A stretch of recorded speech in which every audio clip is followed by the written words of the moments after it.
today we're gonna be making wine for Grandpa and this grape juice for me. So let's get started.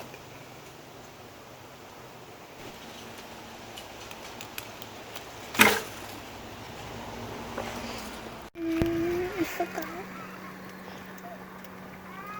Right here, right now. Can I help? I can say, hello. Welcome back. Welcome back. So, I just went to dance and I just got back in the front yard. So now my grandpa's here. And grandma's here too. So now we're crushing the grapes and we're gonna push the grapes through here to keep the stems from getting into the liquid, and then later we can filter it and make grape juice. Yeah, I'm gonna eat grape juice. You guys better save one for me to eat.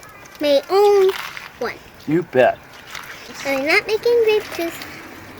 Oh, we will ferment it for 10 days, and eventually we'll make it into Grandpa juice. Grandpa juice. That's what Grandpa juice.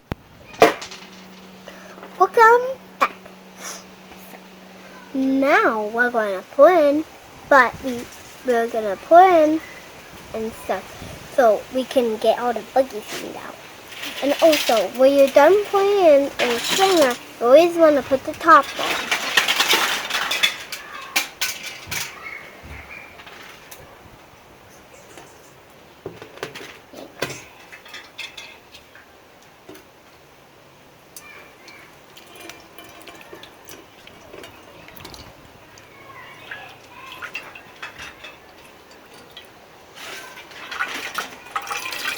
Wow.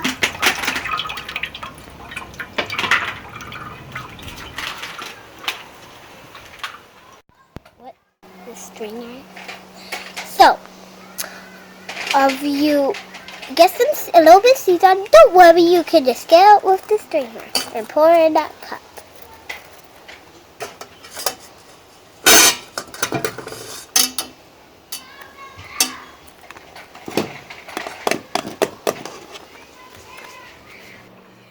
Now we're going to filter it a second time. So we're going to need a cup or any jar, a funnel,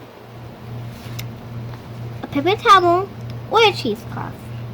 So we want to do that so all the little stem pieces don't get inside my grape juice. And I'm going to show you how you're going to do that. You're going to put it.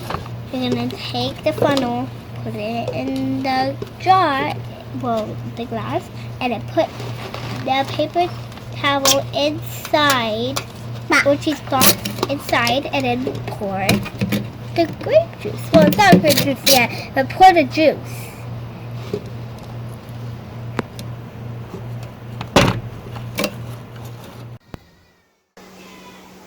So, if you're not drinking it in one day, you might want to go and boil it up, like, in your house, so all the buggy germs can go away.